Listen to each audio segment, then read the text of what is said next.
Good morning, good afternoon, and good evening po sa ating lahat. I'm Jessica Riambonanza, one of the Senior Marketing Director dito sa IMG. And now, ang pag-uusapan po natin is about overview ng ating Kaiser. Okay, bakit kaya kailangan natin ng Kaiser? Lahat tayo, bakit kailangan natin ng tinatawag na healthcare? Kasi kung napanood niyo yung unang video natin, we have a two season or dalawang panahon ng buhay ng tao. Ang una is productive years, ang pangalawa is non-productive years. Pag sinabi nating productive years, di ba yan yung panahon na ikaw ay may income pa, malakas pa tayo, at may time ka pa talaga, kasi nasa age 20 to 60 years old ka pa. Then, kung naniniwala ka naman na mabubuhay ka pa ng matagal, talagang darating ang time na mapupunta tayo sa tinatawag na non-productive years. Yan yung nasa age 60 to 100 years old ka na. Ngayon, ang question po, bakit kailangan ulit natin ng tinatawag na healthcare? So, kung naniniwala ka na ikaw ay anytime pwedeng magkasakit, 'di ba, kahit nasa productive years ka, lalo na po pagdating ng non-productive years. Ang tanong naman dito, sino ang sasalo sa lahat ng mga hospitalization bills mo? Alam naman natin kung gaano talaga kamahal pag na-hospital. Kaya nga laging sinasabi, health is wealth. Ngayon, kung ikaw ay nasa productive years ka and wala ka pang healthcare na napaghandaan, kahit short term, di ba? Paano na pagdating mo ng non-productive years? So, yan na yung time na mas marami at naglalabasan na yung mga sakit natin, di po ba? So, ang mangyayari lang sa atin, dalawa lang talaga. Either magiging pabigat ka sa mga anak mo at ibang tao kasi wala po talaga tayong napaghandaan. Or either magiging suporta ka at blessings naman sa mga ibang tao at sa mga anak mo kasi may napaghandaan ka. And anong healthcare kaya ang po-protect sa'yo hanggang sa pagtanda mo? Yung po-protektahan ka ngayon na malakas ka pa, na nasa productive years ka, hanggang sa pagdating ng non-productive years mo. Kasi tingnan po natin ha, kung gusto mong maputol ang poor cycle sa family mo, paano mo siya mapuputol? Kung ang mismong pinaka-importante na dapat nating i-build is hindi mo ma-build. No, imagine kung wala kang healthcare hanggang sa pagdating mo ng non-productive years, mahina ka na at wala ka ng sweldo. So, sino ang aasahan mo? And, of course, ito pa po, there are three major financial problems sa buhay ng tao. Walang exempted ha, basta tao ka, lahat tayo dadaan dito. Ang una, what if I die too soon? So, paano po kung tayo ay mawala ng maaga? Sino yung mag-aalaga sa family natin? Lalo na kung ikaw ay isa sa breadwinner ng family. Ikaw lang yung inaasahan ng family mo. At may mga anak ka pa na nag-aaral. So, paano na sila? Yung mga anak mo na nag-aaral. 'Di ba? Handa ka na ba? Pag anytime, pwede tayong kunin ni Lord. Pero naniniwala ka rin na anytime, hindi natin alam kung kailan tayo pwedeng kunin ni Lord. Kaya nga, who will take care of your family kung tayo ay biglang kunin ni Lord? And ang pangalawa naman natin is, what if magkasakit tayo? Ito matindi. Kasi pag nagkasakit tayo as a breadwinner sa family, iisipin talaga natin sino na yung kakayod sa pang-araw-araw natin. And ang mabigat, sino yung sasalo sa mga hospitalization bills mo at magbabayad. So, kanino ka ngayon aasa kapag ikaw ay nagkasakit? At saan ka kukuha ng mga pangbayad mo sa hospitalization? And pangatlo naman natin na problema, what if naman kung mabuhay tayo ng matagal? So alam ko, ito yung pinakagusto mo, ang mabuhay ng matagal. Kaya lang, problema pa rin siya. Bakit? Sino naman ang mag-aalaga sa'yo pag ikaw ay nabuhay ng matagal? So, kanino ka aasa pagtanda mo? Kasi sa pagtanda natin, again, ulitin ko, Doon sa non-productive years, yan yung time na wala ka ng income, mahina na tayo, at doon din naglalabasan yung mga sakit natin. O di po ba? So, ngayon, anong healthcare ang kayang i-provide sa tatlong problema na to para masolusyonan yung tatlong problema mo? May alam ka na po ba kung anong healthcare ang sasagot sa tatlong problema mo na yan? Okay, may iba't ibang klase ng healthcare ha. May tinatawag tayong short-term healthcare. Yan yung traditional HMO na binibigay ng company, no? Ang short-term healthcare, renewal is not guaranteed if with high claims. So, ibig sabihin, kahit ilang milyon pa ang nahulog mo dyan, no, hindi yan babalik sa'yo. Okay, bakit? Renewal is not guaranteed eh. Walang babalik sa atin ni piso. Then yearly increase of premium until age 60. So habang ikaw ay nagkakaedad pa, of course, mas tumataas din yung bayarin mo dyan. And generally, no insurance coverage. Wala po yung insurance coverage. Kundi healthcare lang talaga siya. No return of premiums for non-utilization. And of course, cover ka lang niya until age 60 years old. Imagine, pag wala ka na sa company, nag-retire ka na, kung saan naman naglalabasan na yung mga sakit mo. Kailan nga naglalabasan yung mga sakit natin? Di ba pag tayo ay senior na, pag tayo ay tumatanda. So, kung kailan ka naman nag-retire, doon naglalabasan ang mga sakit mo, doon din naman hindi ka na-covered ng traditional HMO mo sa company. Then, of course, hindi din siya flexible at hindi din transferable. Ngayon, ano naman yung tinatawag natin na long-term healthcare? So, ang long-term healthcare, yan yung 3-in-1 savings program. Unang-una kasi, fixed na yung premium niya for 7 years. Pangalawa, with insurance coverage pa siya. So, bukod sa may healthcare ka, may insurance pa siya.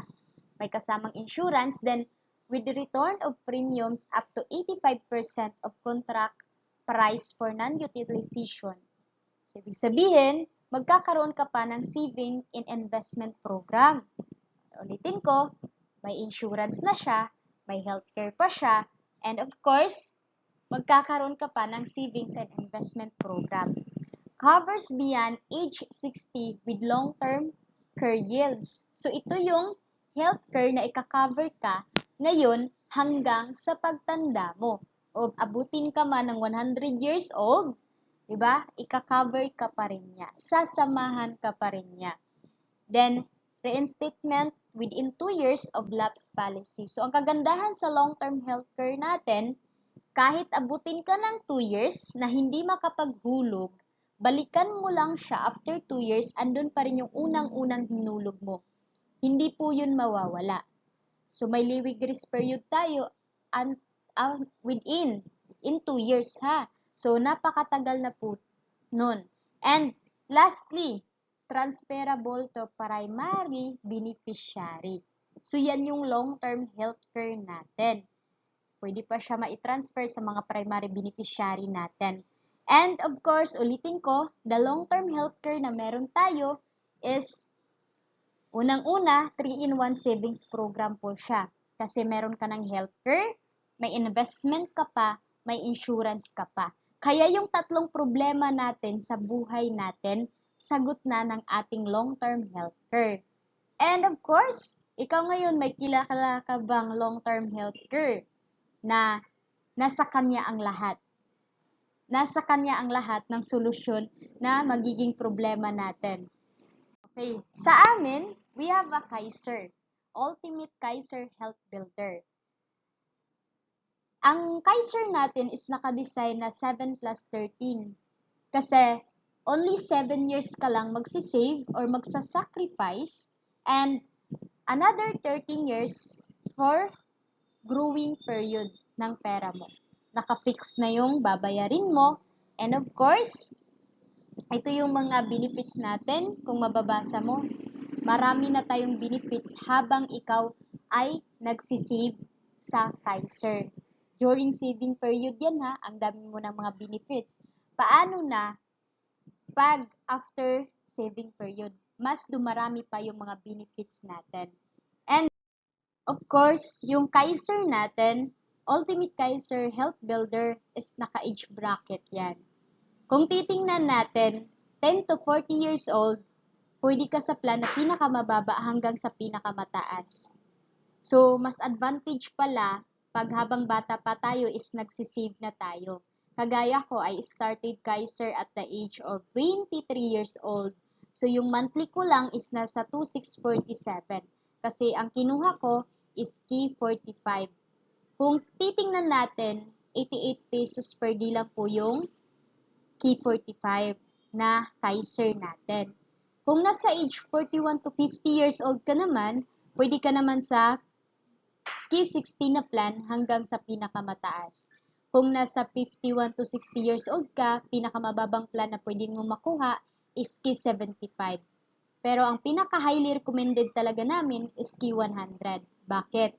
The more kasi na malaki yung sinisave mo or plan na kinuha mo sa Kaiser, the more syempre na mas malaki ang maturity value ng pera mo at malaki din ang hospitalization na cover sa'yo, and of course, yung ating tinatawag na life insurance, mas malaki din. So, ano yung plan na gusto mo dyan? Kung ako tatanungin, mas maganda po talaga yung malaki na plan. No? And, of course, ngayon naman, marami kasi sa atin namumroblema talaga sa monthly. Ma'am, hindi ko kaya yung monthly. Okay? So, we have IMG and Kaiser Protection Strategy. Focus on 1 month initial premium. Your weekly income commission will provide the rest. Di ba kung nanood kayo sa mga unang video natin and naka-attend kayo sa mga online webinar natin, di ba may business side naman tayo dito na pwede talaga nating hulugan yung Kaiser natin na hindi tayo humuhugot sa sarili nating bulsa or sarili nating pera. So, kung gusto nyong gawin yung business side natin para mag-increase ng cash flow, ito ang strategy na tinutulong namin sa aming mga member. At ginawa ko rin dati, syempre, kasi hindi ko rin kaya mag-save monthly. Kasi napakaliit lang din naman ng sinasahod ko dati. So, we start, no, January for 22941. Okay? So, first payment of the month lang muna. Ngayon, in-skip natin yung 3 months para magawa natin yung business side or pag-increase ng cash flow. Of course, kung ginawa talaga natin yung business side or pag-increase ng cash flow, after 4 months, pwede mo nang matuloy-tuloy yung hulog mo sa Kaiser. Bakit? Kasi yung Kaiser natin, may tinatawag tayong leeway grace period na 2 months to 2 years. Ibig sabihin, hindi ka man makapaghulog ng 2 months, 3 months, and 2 years, pwede mo siyang balikan at tuloy-tuloy na hulugan yung Kaiser mo.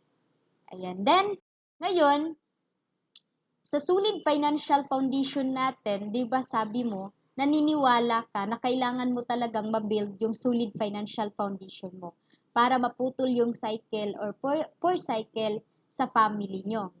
O tandaan mo, pag wala ka nito, wala ka ng 5 blocks na yan, alam mo na kung ano yung pwedeng mangyari sa atin pagtanda. Di po ba? Ngayon, naniniwala ka na yung 5 blocks na yan, kailangan talaga ma-build ng lahat. So, kung titingnan natin, if you have Kaiser pala, solve na yung 3 dyan na blocks. Check na yung healthcare mo, na matatawag nating short-term and long-term healthcare kasi you have a Kaiser. And check na din yung life insurance mo. May protection ka na din, di po ba? And lastly, check na din yung investment mo. So, ibig sabihin, magkasakit ka man, walang problema. May Kaiser ako. Mawala man tayo or mawala ka man ng maaga, walang problema. May Kaiser ako. Diba? Then, lastly, mabuhay man tayo ng matagal, walang problema. May investment ako na siyang magpapakain sa akin o yung pera yung nagtatrabaho para sa akin. Kaya, makikita natin, the best talaga ang healthcare na meron tayo. And of course, nasa sa inyo yun kung iti-take action nyo po siya. No, basta andito kami para magbigay ng kaalaman at assessment sa inyo. Once again, I'm Jessica Riambunansa, one of the Senior Marketing Director dito po sa IMG. Thank you sa panunood at paglaan mo ng time para matuto.